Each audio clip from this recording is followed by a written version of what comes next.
Hey guys, in today's video, I'm walking you through me and my husband's 2020 debt payoff plan. Now, if you saw my previous video, you would know that me and my husband currently have a six-figure debt. So of course, we're not going to be able to pay off all of our debt this year, but we're going to work at it each and every month and pay our debt down. And before I get started, I really just want to say thank you to all of my new subscribers. I am so grateful and so blessed that there are so many people who want to follow our journey and support us through our journey.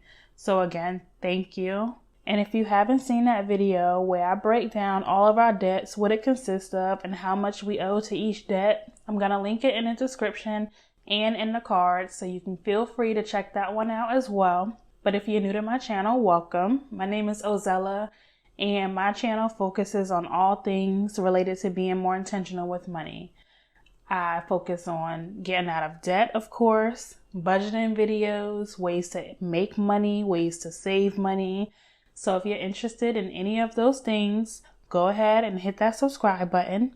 And while you're down there, hit the bell so you're notified each time I upload a new video. Now, me and my husband are not following Dave Ramsey's debt snowball plan to a T.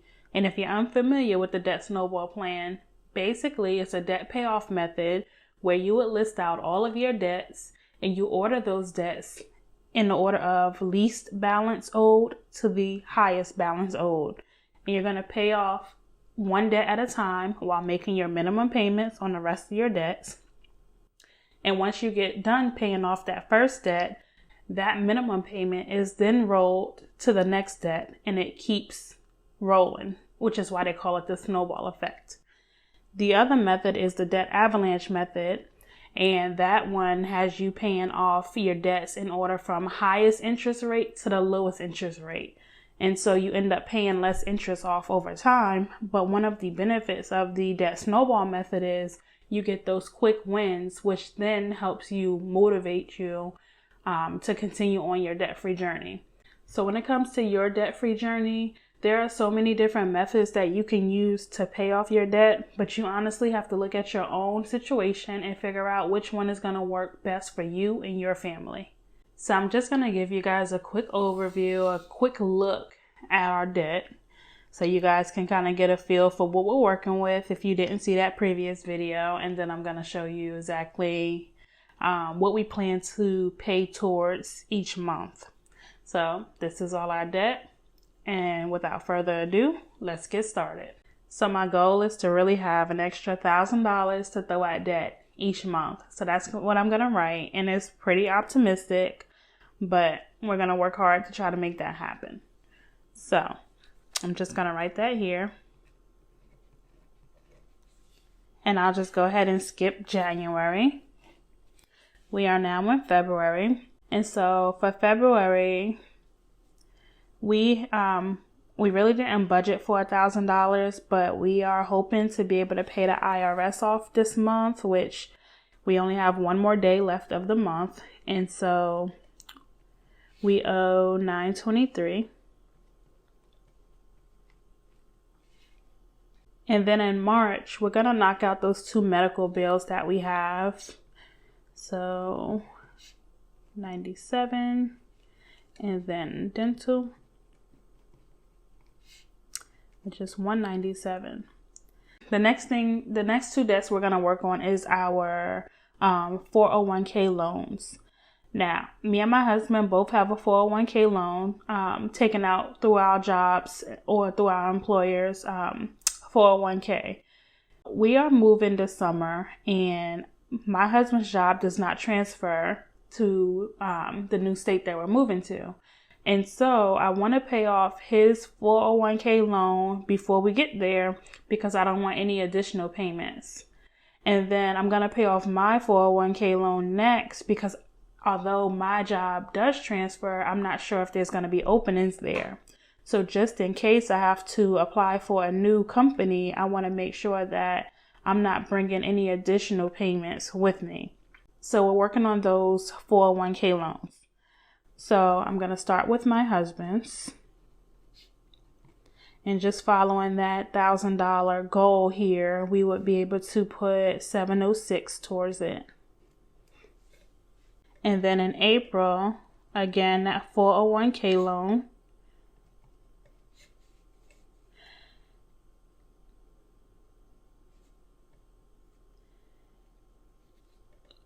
A whole $1,000. And then in May, we will be able to pay that 401k loan off with $642 left over. I'm sorry, not $642 left over. We will pay it off with $642, and then we will have $358 left over. And so that $358 would then go down to my 401k loan.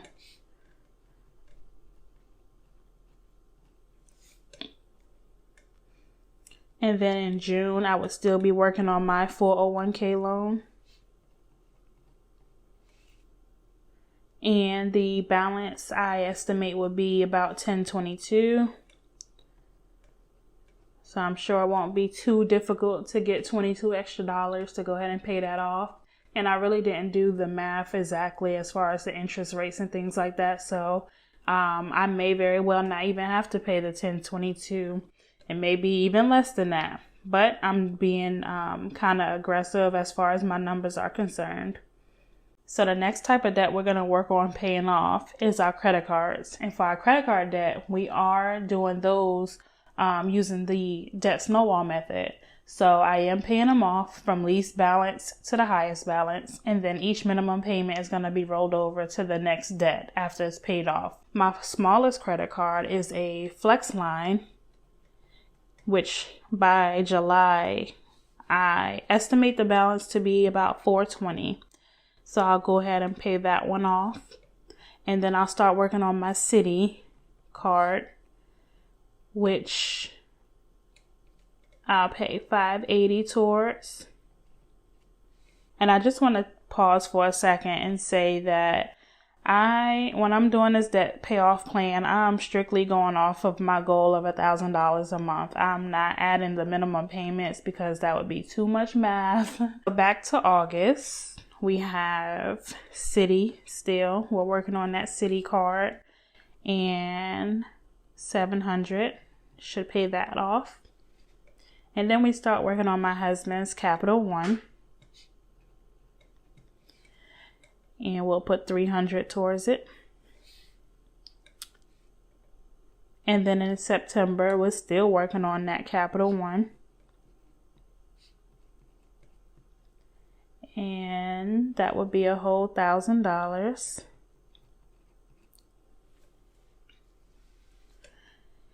And then in October, still Capital One. I know this is getting boring seeing the same debts over and over again, but we have pretty high balances on our credit cards. $850 should pay that off. And then we'll start working on PayPal. And the difference there is $150. And then in November, we're still working on PayPal. Again at $1,000. And then December, $1,000.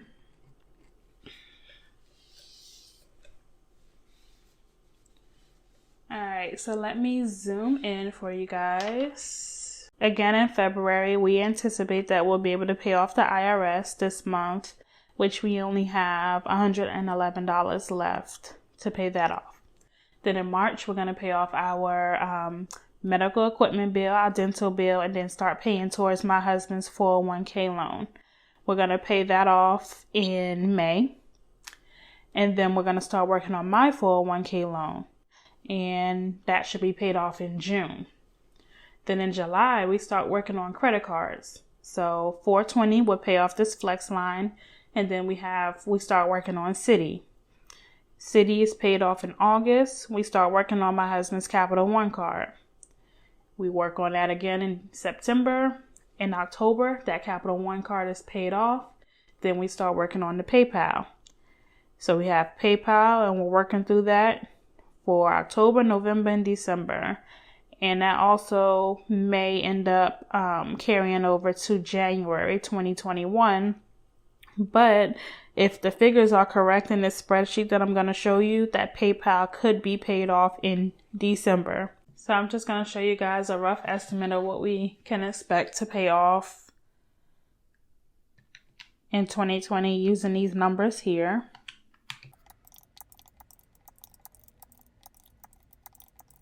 Alright, so if all goes well, which I hope it goes even better than this, but we would be able to pay off $10,945. Now, it's not as much as we were able to release last year, but if we can accomplish this, we will no longer have 6 figures worth of debt. So either way, I would be proud. As long as that debt number does not increase and it decreases, me and my husband are A-okay. So, just an estimate, but $10,945. That is the goal. So if all goes to plan, which is paying that initial $1,000 for the debt snowball and then rolling each of those minimum payments over to the next debt as we pay off each debt, we will be completely debt-free in July of 2023. Now, if we would have chose the avalanche method, which is the method that I initially wanted, we would have been debt-free in June 2023. Now, granted, it shows you how much interest you would pay over time.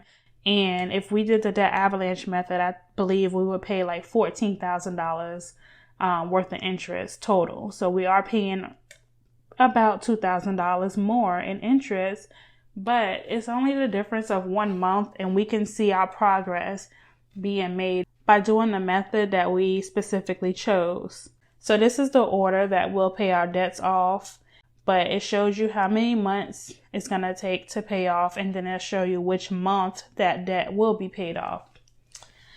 Then they also give you this here, which I'm going to zoom in because it's very hard to see. So again, at the top here, it lists all of those same figures that you saw in the chart. It listed up here. But what I really like is it kind of shows you how many payments, like what your payments are going to consist of each month until you pay it off. Now, when I did this, I did not include the IRS debt that we're paying off in February because they have this starting for March. And I couldn't figure out how to make it work and look accurate. So you can see that in March, like I showed you, we're working on the DME, the dental, and then starting my husband's 401k loan. And after 3 months worth of payments, those extra payments, we're going to be able to pay that off and start working on the next one. So it basically shows you how many months and what that amount is going to be until you can pay that debt off. Now, the biggest question is, how in the world are we going to be able to afford to put $1,000 towards our debt each and every month? The plan is for us to start really being more responsible with our money. My husband plans on working some overtime. And I've done DoorDash and Instacart before, and I really enjoyed DoorDash. And so I'm thinking about picking that up, as well as trying out Postmates and Shipt. And I think Shipt is new to our area, so I'll have to look more into that. But when I went on Target to order something, I saw that they were offering same-day delivery with Shipt. So I'm pretty sure they're in our area, and it shouldn't be as saturated as DoorDash because it should be fairly new. And then I'm going to try to do some surveys. And if you didn't know, I do have a blog, which I am trying to monetize by creating printables. And then what we can reasonably budget for in our budget each month is about between $500 and $700 a month. And so we really just need, which is still a lot, but we have to come up with basically maybe about $300 to $500 extra each month. And I really wish that we could pay more towards our debt, but throughout this debt-free journey this year, me and my husband are both doing a savings challenge that will allow us to save about $2,000 each for the year. And so I'm sure one of those saving challenges at least will be contributed towards our debt at the end of the year. So we may end up paying more But it's really important for us to save money as well as pay off debt. We do have that $1,000 emergency fund that Dave Ramsey speaks of, but we want to save more, and we have been saving more than that because we have 20-year-old cars, and $1,000 is just not going to cut it. I mean, a tune-up alone for one of the vehicles was over $1,000. So we have to continue saving if we really want to not incur any additional debt. It's great to get education from these different financial gurus, but at the same time, you have to evaluate what your finances look like and what you expect to happen in your life. If you know $1,000 is just not enough, then you need to save more.